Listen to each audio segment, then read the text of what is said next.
আল্লাহর কাছে জিলহজ মাসের প্রথম 10 দিনের নেক আমল যত বেশি প্রিয়, অন্য কোনো আমল এত বেশি প্রিয় না।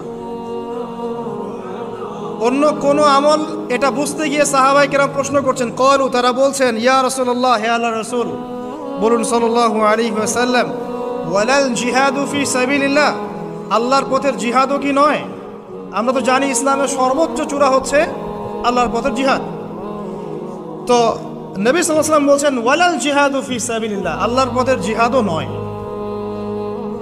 আল্লাহর পথের জিহাদও নয়, ইল্লা, তবে ওই ব্যক্তির কথা ভিন্ন, রাজুলুন খারাজা বিনাফসিহি ওয়া মালিহি ফালাম ইয়ারজি' মিন যালিকা বিশাই, কোন একজন ব্যক্তি যে তার জান এবং তার মাল নিয়ে আল্লাহর পথে বেরিয়ে গেছে, তারপরে কোনো কিছু নিয়ে সে ফিরে আসতে পারে নাই, মানে সে শহীদ হয়ে গেছে, এই ব্যক্তির কথা ভিন্ন।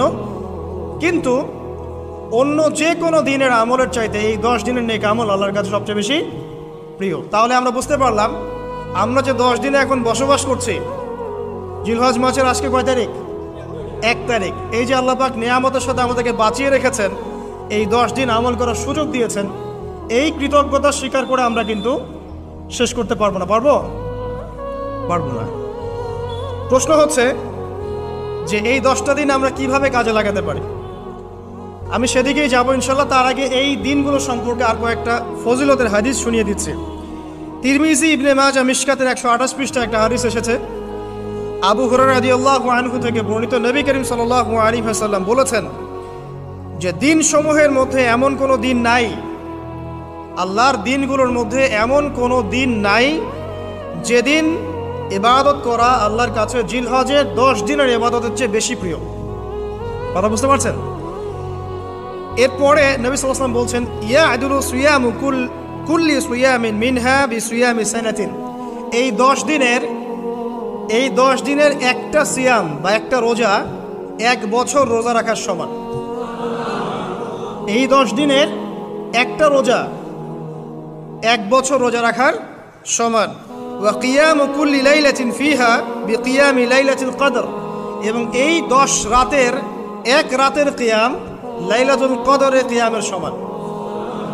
আর আমরা জানি লাইলাতুল কদর সম্পর্কে আল্লাহ পাক কি বলেছেন, লাইলাতুল কদরি খায়রুম মিন আলফি শাহর, 1000 মাসের ইবাদতের চেয়ে উত্তম। তাহলে আমরা বুঝতে পারছি যে এই 10 দিন 10 রাত কি আমল করতে হবে, এই হাদিসটা বলে দিচ্ছে, সিয়াম এবং কিয়াম। 10টা সিয়াম না পড়েন, অ্যাটলিস্ট 3টা সিয়াম পড়া যাবে ইনশাআল্লাহ। পড়া যাবে না? একটা সোমবার পাবো সামনে আমরা, ওটা রাখা যাবে ইনশাআল্লাহ।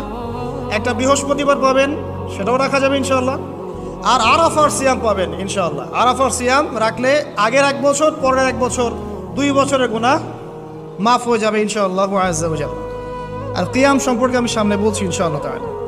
এরপরে বাইহাকির একটা বর্ণনা আছে যে জিলহজ মাসের প্রথম দশকের রাতে, জিলহজ মাসের প্রথম দশকের রাতের প্রত্যেকটা নেক আমলকে 10 দিয়ে গুণ করা হয়, 10 গুণ বৃদ্ধি করা হয়। সুবহানাল্লাহ।